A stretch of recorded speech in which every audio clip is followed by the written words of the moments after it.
اللہ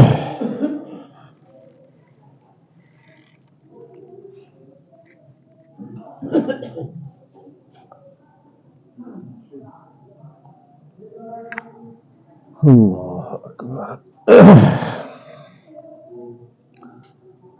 بسم اللہ الرحمن الرحیم۔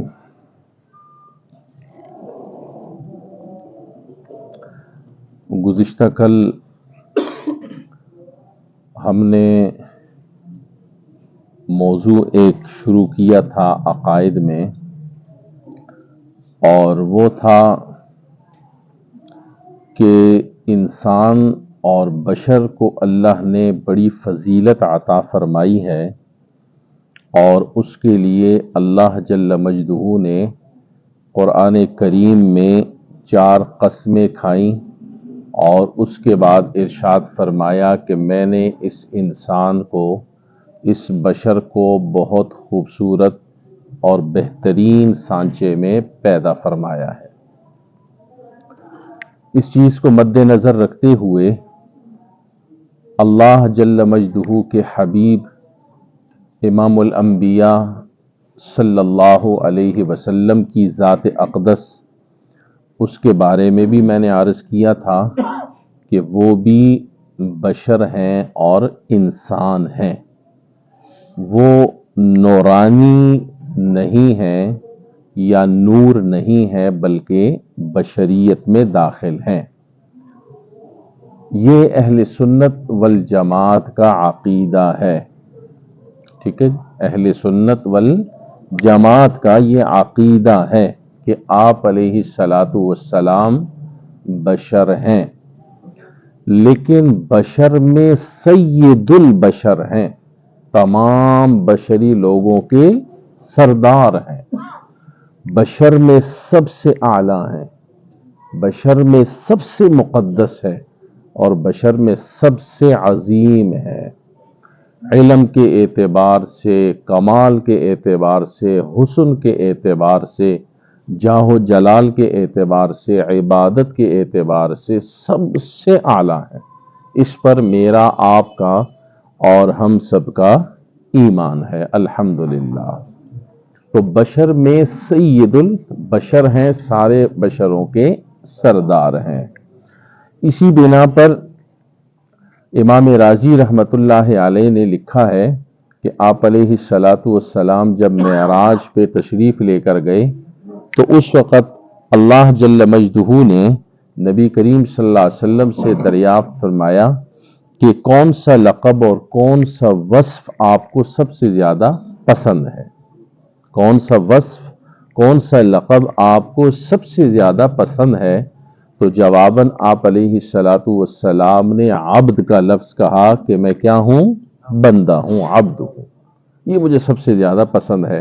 چنانچہ قرآن کریم کی جو آیت نازل ہوئی جس میں واقعہ معراج ہے، 15واں پارہ شروع ہو رہا ہے، سبحان الذی اسریٰ بعبدہ، تو عبد کا لفظ قرآن کریم میں بھی آیا ہے۔ پاک ہے وہ ذات جو کیا ہے، اپنے بندوں کو لے کر، اپنے بندے کو لے کر گیا۔ اب یہاں پر بھی بندے کا لفظ آیا ہے، اس لیے کہ اللہ نے انسان کو جو پیدا کیا ہے اپنی بندگی کے لیے، اور اللہ کے حبیب کمال بندگی پر تھے، اللہ کی صحیح معنی میں اور کامل طریقے سے بندگی آپ نے اللہ کی ہے۔ بات سمجھ میں آ گئی؟ اب اس حوالے سے میں نے آپ سے عرض کیا تھا کہ میں آپ کو کل قرآن کریم کی 1-2 آیتیں بھی عرض کروں گا تاکہ اور زیادہ بات آپ کے لیے واضح ہو جائے۔ دائیں بائیں کی باتیں، ذہن میں کچھ باتیں آ سکتی ہیں، یہ کس نے لکھی ہے، اس نے لکھی ہے، اس نے کہا ہے۔ قرآن کریم کی جب آیت آ جائے یا حدیث آ جائے تو پھر تو کچھ نہیں کہا جا سکتا۔ قرآن کریم کے 16واں پارہ ہے، سورہ کہف کا اختتام ہے، سورہ کہف کا اختتام ہے، آخری آیت ہے۔ اس میں کیا الفاظ قرآن کریم میں آئے ہیں، کبھی آپ کو موقع ملے خود بھی دیکھیے گا۔ قل انما انا بشر مثلکم، کہہ دیجئے آپ صلی اللہ علیہ وسلم کہ میں کیا ہوں تمہاری طرح بشر۔ اتنے واضح الفاظ، اتنے کلیئر الفاظ کہ جس میں کوئی تعویل کی ضرورت ہی، اتنے صاف اور واضح الفاظ، انما انا بشر مثلکم، بے شک میں تمہاری طرح ہی کیا ہوں، بشر ہوں، انسان ہوں۔ اگلا جو جملہ ہے اس سے فرق ہو جائے گا، اس سے فرق ہو جائے گا ہم میں اور ان میں۔ یوحا الیہ، فرق یہ ہے کہ بشر میں تو ہم سب برابر ہیں بشریت میں، لیکن فرق کہاں ہو جائے گا؟ یوحا الیہ، میری طرف وحی کی جاتی ہے، میں اللہ کا نبی ہوں اور اللہ کا رسول ہوں۔ انما انا بشر مثلکم یوحا الیہ انما الہکم الہ واحد، میری طرف وحی کی گئی ہے اور کی جاتی ہے، اور وہ کیا ہے کہ بے شک تمہارا الہ اور میرا الہ کون ہے؟ ایک اللہ ہے۔ واضح ہو گئی بات جی؟ کوئی ابہام ہے اس آیت میں؟ کسی طرح کا کوئی ابہام نہیں ہے۔ طرح طرح کی باتیں ذہنوں میں بٹھا دی جاتی ہیں، پھر جب کوئی اس کے خلاف بات آتی ہے اور جو قرآن کریم کی اصل بات ہوتی ہے تو پھر ذہن اتنی جلدی تسلیم یا کیوں؟ ساری زندگی انسان ایک چیز سنتا ہے، اس کے خلاف جب بات آئے اور حقیقت آئے بندہ کہتا ہے یہ کیا؟ اس لیے میں نے آپ سے پہلے دن یہ عرض کیا تھا کہ اس مجلس میں تعصب سے بالا تر ہو کر قرآن اور حدیث کو دیکھنا ہے کہ وہ اس کا کیا حکم ہے۔ اگر اس چیز کو سامنے نہیں رکھو گے تو پھر بیٹھنے کا مقصد ہی نہیں ہے، وقت کا ضیاع ہے۔ ٹھیک ہو گیا؟ تو قرآن کریم کی یہ اتنی واضح آیت ہے کہ اس کا انکار نہیں کیا جا سکتا ہے کہ میں بھی تمہاری طرح بشر ہوں، انسان ہوں، لیکن فرق کہاں ہو جائے گا؟ یوحا الیہ، میری طرف وحی کی جاتی ہے، تم لوگوں کی طرف وحی نہیں کی جاتی۔ لیکن آگے الہکم الہ واحد، میرا الہ اور تمہارا الہ ایک ہے۔ بات سمجھ میں آ گئی اچھی طرح؟ اب آگے دیکھیں کفار کا نظریہ کیا تھا، کافروں کا۔ ان کے ہاں جب انبیاء آتے تھے اور رسول آتے تھے انسانوں میں، بشروں میں، وہ کہتے یہ کیا؟ ہماری طرف نبی اور رسول آئے، انسان آئے، بشر آئے۔ کیا کہتے تھے؟ ان انتم الا بشر مثلنا، تم تو ہماری طرف نبی اور رسول بن کے آئے ہو، تم تو ہماری طرح ہی کیا ہو؟ انسان ہو۔ تم ہماری طرح ہی کیا ہو؟ انسان ہو۔ وہ بھی کہتے تھے کہ یہ کیا ہے؟ انبیاء اور رسول آئے، یہ انسانوں میں سے کیسے آئیں؟ یہ نہیں ہو سکتا۔ یہ قرآن کریم نے کہا۔ تو ان کا بھی یہ نظریہ تھا اور سوچ تھی، ان انتم الا بشر مثلنا، تم تو ہماری طرح انسان ہو، کیسے ہماری طرف آئے ہو؟ ہمیں دعوت دے رہے ہو اللہ کی طرف، دین کی طرف؟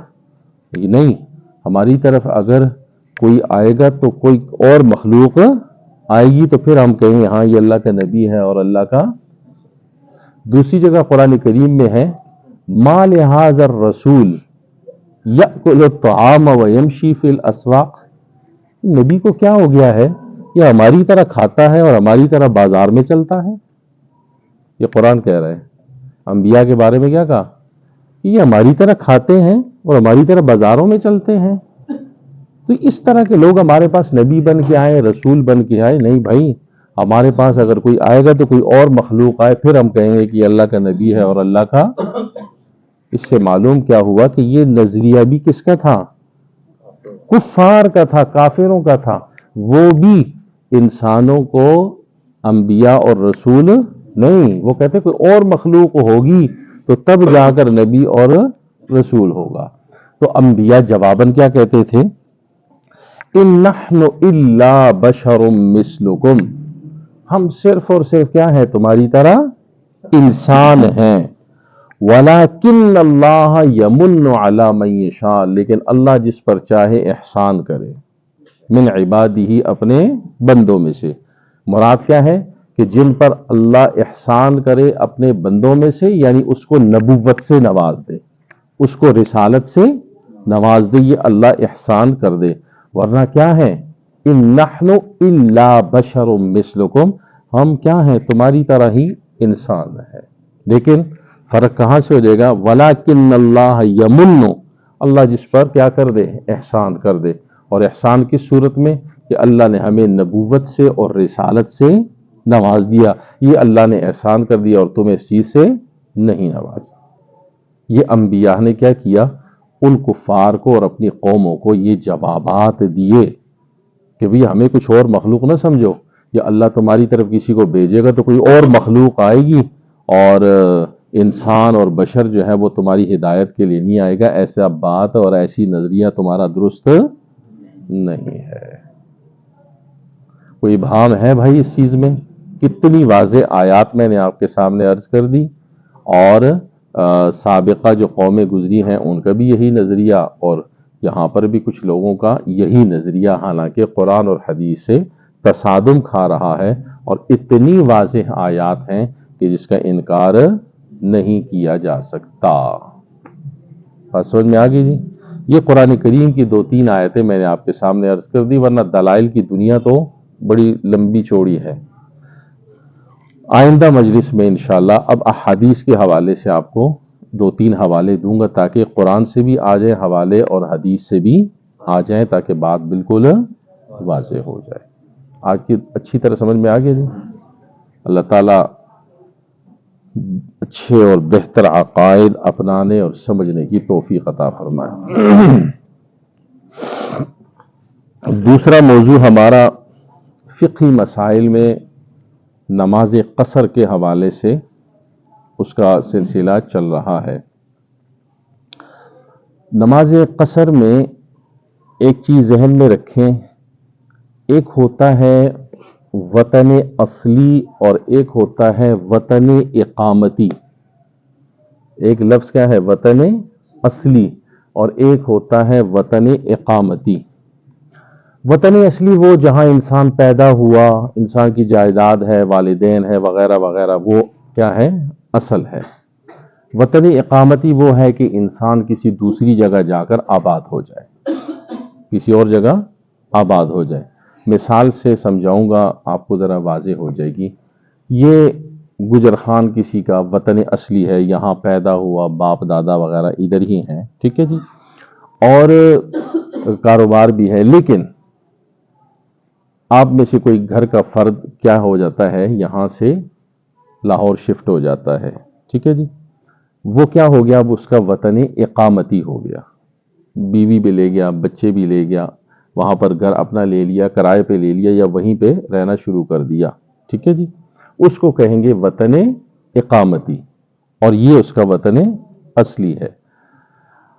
اب وہاں سے یہاں سے وہاں چلا گیا وطن اقامتی اور مستقل ٹھہرنے لگ گیا وہاں پر، تو اب وہ اس کا وطن اصلی شمار ہو جائے گا اگر اس نے اس جگہ کو مکمل طور پر چھوڑ دیا ہے کہ اب گجر خان سے کوئی کسی قسم کا ہمارا تعلق نہیں ہے، ختم ہو گیا، بس چلے گئے. اب وہ وہاں پر پوری نماز پڑھے گا لاہور میں، اور جب واپس کبھی گجر خان بھی آیا تو اس نے چونکہ یہ سارا کچھ چھوڑ دیا ہے تو یہاں واپس آنے کے بعد وہ اپنی نماز کو قصر پڑھے گا، مکمل. کیوں؟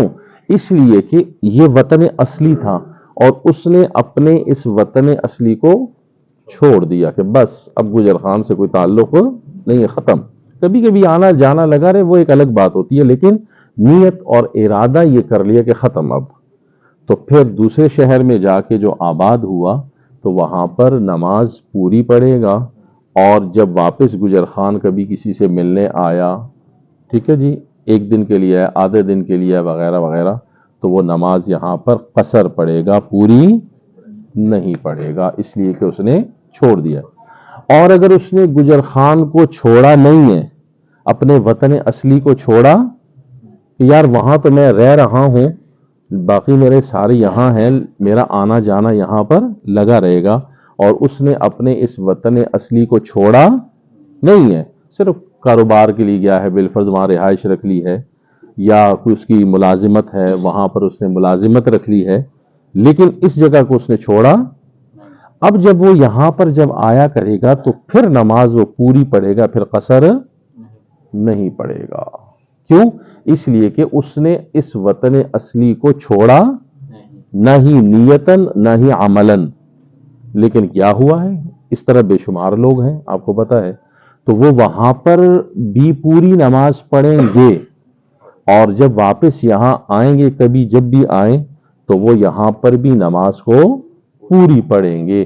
کس صورت میں؟ کہ جب اس نے اس وطن کو چھوڑا نہیں ہے، اور اگر چھوڑ دیا بس ختم، اب گجر خان خیر آباد کہہ دیا، اب لاہور پکا شفٹ ہو گیا، تو اب جب وہ واپس آیا کرے گا تو وہ یہاں پر قصر کرے گا، بشرطے کہ 15 دن سے کم کے لیے ہو۔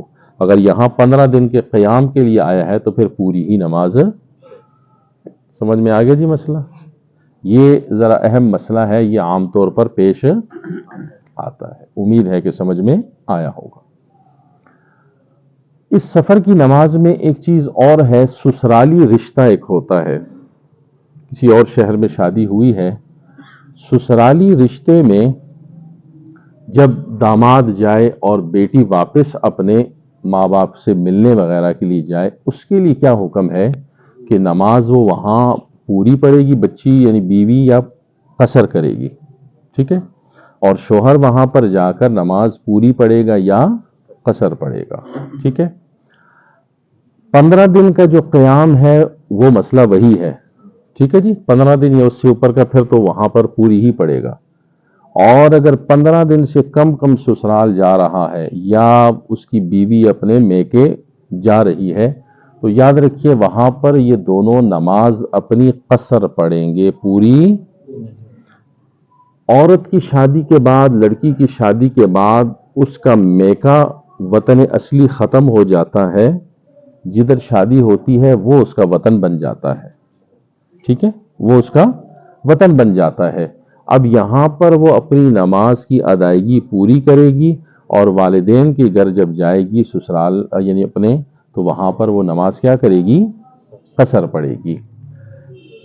اس بارے میں یہ عورت اپنے شوہر کے تابع ہوگی، عورت اپنے شوہر کے تابع ہوگی، شوہر چونکہ وہاں سسرال میں نماز قصر پڑھ رہا ہے، ٹھیک ہے جی، تو عورت اپنے شوہر کے تابع ہونے کی وجہ سے وہ بھی وہاں پر نماز کو قصر پڑے گی، نماز پوری نہیں پڑے گی، ٹھیک ہو گیا جی۔ لیکن سسرال کا سفر اتنا ہی ہو، 77 کلومیٹر ذہن میں ہو، یہ نہ ہو کہ پنڈی تک ہو تو قصر شروع کر دے، نہیں، سفر وہی رہے گا 77 کلومیٹر، وہ بھولنا نہیں ہے، ٹھیک ہو گیا جی۔ 2 مسئلے۔ تیسرا اور آخری مسئلہ، گاڑی میں اور ریل وغیرہ میں جو نماز پڑھی جاتی ہے، کیا اس صورت میں نماز ادا ہو جاتی ہے یا نہیں ہوتی؟ سفر میں چونکہ قصر ہی ہوتی ہے، لیکن آیا وہ ریل میں سفر کر رہا ہے اور یا بس وغیرہ میں یا کار میں، ایسی صورت میں اس کی نماز کا کیا طریقہ ہوگا؟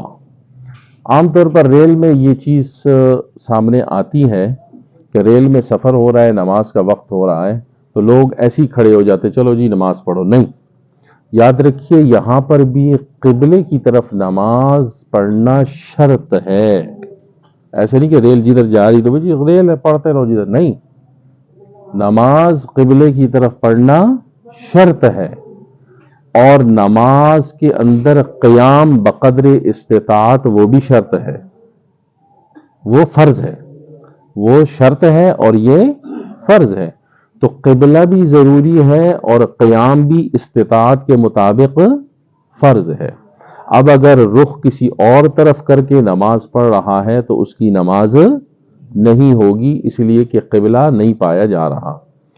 قیام فرض ہے، ٹھیک ہے، قیام فرض ہے، اگر کوئی صحیح آدمی ہے اور قیام نہیں کرتا اس کی نماز نہیں ہوگی، قیام کو چھوڑے چلو میں بیٹھ جاؤں اور ٹیک لگا کے پڑھ لوں، کرسی پہ پڑھ لوں، ایسے نماز نہیں ہوگی، یاد رکھیے قیام فرض ہے، صرف وہ فرض اس وقت چھوڑ سکتے ہیں جب مجبوری ہو، کھڑا نہیں ہو سکتا، یہ مسئلہ ہے، تو ریل کے اندر بھی اگر وہ کھڑا ہو سکتا ہے تو پھر اس کے لیے قیام فرض ہے، کھڑے ہو کر نماز ادا کرنا ضروری ہے، اور اگر قیام ممکن نہیں ہے، پتا ہے کہ بھئی کھڑے ہو کر میرے بس کا کام، تو پھر بیٹھنے کی گنجائش بہرحال نکلتی ہے کہ وہ بیٹھ کر نماز ادا کر لے۔ لیکن اگر کوئی ایسا مسئلہ نہیں ہے تو پھر کھڑے ہونا اس کے لیے ضروری ہے اور قبلے کا رخ بھی ضروری ہے. ٹھیک ہے جی. اب اگر یہ بس کے اندر ہو یا کار کے اندر ہو یا ریل کے اندر، ٹھیک ہے جی، اگر آپ کا کوئی مسئلہ حل نہیں ہو رہا اور نماز قضا ہو رہی ہے تو پھر ایسی صورت میں فقہاء نے، علماء نے لکھا ہے کہ نماز ادا کر لی جائے. جب اپنے مقام پہ پہنچ جائے تو اس نماز کو لوٹا لیا جائے. اس نماز کو مجبوری کی حالت میں، چونکہ پڑھیے قضا ہو رہی ہے تو پڑھ لیا جائے، لیکن واجب الاعادہ ہے. جب تک آپ اس کو لوٹائیں گے نہیں آپ کے سر کے اوپر لٹکتی رہے گی. ادا کریں گے اپنے مقام پہ جا کر تو ادا ہو جائے گی. لیکن یہ بھی اس صورت میں ہے کہ یہ نہ کہ قضا ہو رہی ہے وضو بھی نہیں ہے. سمجھ گئے؟ چلو وضو بھی نہیں ہے تو قضا ہو رہی ہے، نہیں، وضو تو ہونا چاہیے، وضو کے بغیر تو بالکل ہی نہیں ہو سکتا. تو وضو تو کیا ہے ہو، لیکن قبلے کا مسئلہ آ رہا ہے یا قیام کا مسئلہ آ رہا ہے، کوئی صورت نہیں بن رہی، تو پھر پڑھ لے، مقام پر پہنچ کر ادا کر لے. ٹھیک ہو گیا جی؟ سمجھ میں آئے؟ تو اسی طرح ہی ہوگا. جی جی اسی طرح زمین پہ ہوگا. کس میں؟ بس میں کہہ رہے ہیں جو آخری صورت ہے اس میں پھر وہ جیسے بھی اس کو پڑھ سکتا ہے پڑھ لے، وہ جیسا بھی پڑھنا چاہے. اگر اس کو سجدہ فرش پہ کرنے کا وہ ہے تو پھر اس میں کر لے، اگر اس میں نہیں ہے، اشاروں سے ہی صورت ہو رہی ہے تو پھر اسی طرح ادا کر لے. لیکن واجب الاعادہ دونوں صورتوں میں ہوگی اپنے مقام پر پہنچ کر. سمجھ میں آگے یہ دونوں مسئلے تینوں؟ جی جی نہیں مغرب کی پڑھے گا، وہ ایک اور مسئلہ ہے، اس کے پیچھے ایک اور مسئلہ ہے، اس کو کہتے ہیں صاحب ترتیب.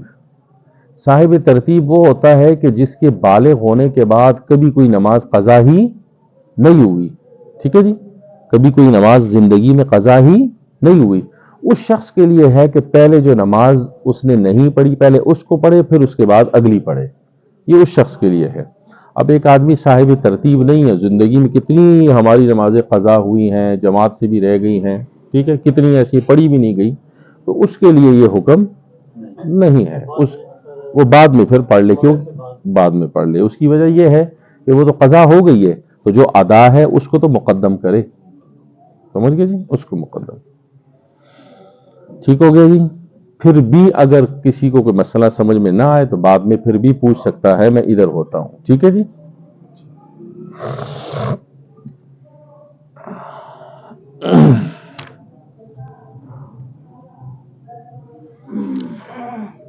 آخری بات، حضور اکرم صلی اللہ علیہ وسلم کی حدیث. حضرت عائشہ فرماتی ہیں کہ آپ صلی اللہ علیہ وسلم کے پاس ایک شخص نے آنے کی اجازت چاہی. آپ نے فرمایا یہ قوم کا بڑا برا شخص ہے، یہ قوم کا بڑا برا شخص ہے. جب آپ صلی اللہ علیہ وسلم کے پاس آیا تو آپ نے گفتگو میں بڑی رعایت کی، اس کے ساتھ گفتگو کے اندر بڑی رعایت کی، یعنی بڑی اچھی گفتگو فرمائی. حضرت عائشہ صدیقہ نے آپ علیہ الصلوۃ والسلام سے فرمایا یا رسول اللہ یہ کیا، یہ بندہ تو ایسا ویسا ہے، آپ اتنی رعایت فرما رہے ہیں. تو آپ نے فرمایا کہ عائشہ، لوگوں میں بدتر وہ شخص ہے کہ لوگ اس کی شر سے اس کو چھوڑ دیں. انسانوں میں بدتر وہ ہے، لوگوں میں بدتر وہ ہے کہ اس کی شر کی وجہ سے لوگ اس کو چھوڑ دیں، پیچھے ہٹ جاؤ یار تنگ کرے گا. اس سے معلوم کیا ہوا کہ آپ علیہ الصلوۃ والسلام کا طریقہ کار یہ تھا کہ جو بدتر انسان بھی ہوتا، معاشرے کا برا انسان ہوتا، اگر وہ آپ کے پاس آتا ملنے کے لیے، گفتگو کے لیے، تو آپ اس کی حتی الامکان رعایت فرماتے اور اس کے ساتھ اچھی گفتگو فرماتے، اس کی طرف توجہ دیتے. یہ آپ علیہ الصلوۃ والسلام کا مبارک طریقہ. ایسا نہ ہو کہ اگر کوئی شخص آپ سے برا آدمی ہے، سارے کہتے ہیں برا ہے، اگر ملنے آتا ہے، یہاں آتا ہے، بیٹھتا ہے، تو ہمیں اس کی رعایت رکھنی چاہیے. ایسا نہ ہو کہ ہم اس کو ہاتھ سے پکڑ کے بھگا دیں کہ تو یہاں کیا کرنے آیا ہے. یہ طریقہ خلاف سنت ہے.